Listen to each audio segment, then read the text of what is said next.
आज आहे आपल्या वेट लॉस जर्नीचं डे 9. नमस्कार मंडळी, स्वागत आहे तुमचं माझ्या एका नवीन मिनी ब्लॉगमध्ये. सकाळी सकाळी कोमट पाण्यात हे ॲलोवेरा आणि आवळा ज्यूस घेऊन घेतलं. नंतर माझी वॉक कंप्लीट केली आणि स्वेटिंग बघू शकता तुम्ही किती जास्त झालेली आहे, कारण मी वेट ट्रेनिंगसुद्धा केलेलं होतं.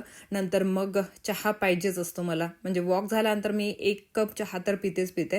तर त्यासाठी चहा बनवते. तर कधी कधी मग हे स्लिम अँड ट्रिम दूध यूज करते. जास्तीत जास्त तर स्लिम अँड ट्रिमच यूज करते. नसलं तर मग आपलं साधं जे टोन मिल्क येतं ना ते यूज करते. पण मसाल्याची चहा बनवते. मसाल्यामध्ये काय काय घेतलं, अद्रक, काळे मिरे आणि 1 इलायची असं कुटून घेतलं छान आणि त्याची चहा बनवली. आणि कधी कधी स्टिविया यूज करते. 2 टाइम जर चहा घ्यायची क्रेविंग झाली तर स्टिविया यूज करते, नाही तर मग ब्राऊन शुगर यूज करते. नंतर मग आंघोळ करून माझी पूजा आटोपली. नंतर लंचचा टाइम झाला तर लंच करून घेतलं. काकडी, दही, लो फॅट दही आणि हा पराठा एक बनवत आहे मी. हा भाकरीचा पराठा आहे. कसा बनवते तर ती जर रेसिपी पाहिजे असेल तर कॉमेंट करा, रेसिपी मिळून जाणार. नंतर मल्टीव्हिटॅमिन्स घेतल्या दिवसाचं पाण्याचा इंटेक करण्यासाठी. मग पाण्याची बॉटल ही भरून ठेवलेली होती, ती पीत राहिली. कोणीतरी विचारलं होतं की हे पाणी कसं बनवते, तर मग पाणी घेते आणि त्यात चिया सीड्स टाकून देते.